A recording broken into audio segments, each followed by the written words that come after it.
Hey guys, welcome to my first deck guide about Control Mage, my favorite deck of all time. While historically it hasn't been a very powerful deck, after Karazhan, Control Mage is the strongest it's ever been. Right now it's one of the only decks that's favored against midrange Shaman, which is probably easily by far the highest played deck right now. Another reason why I like Control Mage is because it's very similar to my favorite control deck for Magic the Gathering, which was kind of like an Esper Planeswalker control deck with Lingering Souls. While not everyone's going to get that reference, this deck does use a lot of minions and has a lot of proactive plays compared to the more traditional reactive control deck like Warrior. So the deck is going to be mostly about non-mulligan gameplay decisions, and it's not going to focus on a single deck list, but I'll be listing out some current versions that I've been playing. Alright, so Control Mage needs these categories of cards. One of them is removal. I'm counting removal spells and AoE as removal, and also a lot of the minions is kind of in this category because you can trade.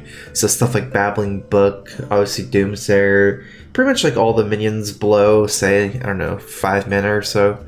Their main purpose is to be able to just trade. Another thing you need is healing. Ice Block basically counts as a healing spell because Ice Block is always at least healing you for 1. Depending on how much they overkill you, it heals you for much more than that. Cards, and also the third thing is cards to ensure that we can win a value game. So these things are like card draw, like Arcane Intellect can fit in this category, but Arcane Intellect only keeps our hand size healthy and gives us more playability options. It doesn't actually help like the total sum of our deck. I'm not going to go over every single card and put them in a category, but we don't actually need that many cards to ensure that we win a value game. It's pretty easy in a fast meta game right now to outvalue your opponent, so don't overdo either high value bombs or card draw since we're not a combo deck. Alright, so I know I said I wasn't going to do a mulligan guide, but for very, very general mulligan guide, I'm going to say keep Frostbolt, Doomsayer, Babbling Book, and Arcane Blast. Sometimes you want to keep Ice Block and Medivh's Valley together. Sometimes Water Elemental or Release with a coin in the slower matchups. Mostly say against like Rogue or Warrior sometimes. The most important part of my guide is going to be about like the play guide, technical play. Control Mage is not a deck that a lot of people have a lot of experience with, so it can be pretty hard to get into. I'm going to make a short disclaimer.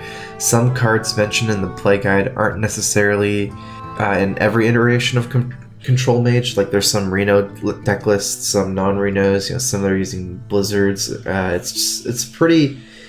I'm going to mention all these cards, and they might not be in every iteration. The very unique identities of Control Mage are one-way board clears, freezes, Ice Block, and the ability to keep a robust hand size.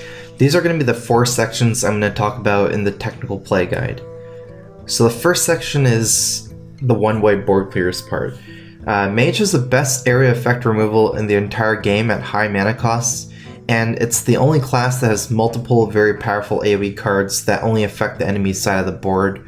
Flamestrike, Blizzard, and Frostnova are the cards in particular that I'm talking about. What this means is Control Mage is heavily incentivized to run sticky non-taunt minions, or minions that cycle and don't potentially trade that well on board.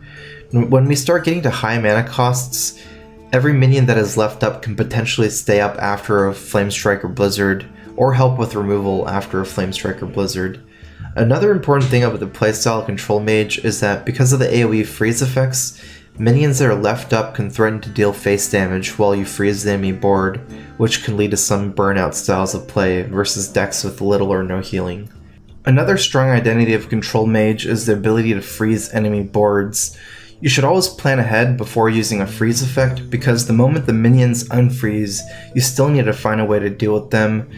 These extremely powerful lockdown type cards can buy you time to build up a bigger board to Flamestrike, or buy you time along with Ice Block to burn out your opponent. Many people have more experience playing Freeze Mage and make mistakes with freezes in Control Mage. Freezes are meant to buy you time to draw other AoE removal spells or set up minions on board. Remember that we have a lot of one-way board clears, so something like a Frostnova plus Azure Drake or Emperor is a very scary turn for a Shaman, whose hand could be like Maelstrom Portal and 3 other minions. For Control Mage, Frost Nova is like a setup for developing a minion or secret that turn, and a way to get more value from subsequent Flame Strikes rather than an endgame plan to buy time to throw fireballs at your opponent's face. This means generally you should Frost Nova before blizzarding rather than the opposite order. Ice Block is a very unique mage card that allows for some insane comebacks and means that you shouldn't concede most games early, even if the board looks unwinnable. Ice Block combos very well with Reno and Alexstrasza. Unless you're able to go for the burn plan, try to use Ice Block as a tool to help clear the board before healing up. Some common scenarios are to Ice Block at a life total where you have a good chance at not losing the Ice Block, and then to Flame Strike next turn, and then the next turn to play Reno or Alexstrasza. Ice Block and Emperor into something like Reno and Blizzard or Frost Nova and Alexstrasza are pretty common scenarios.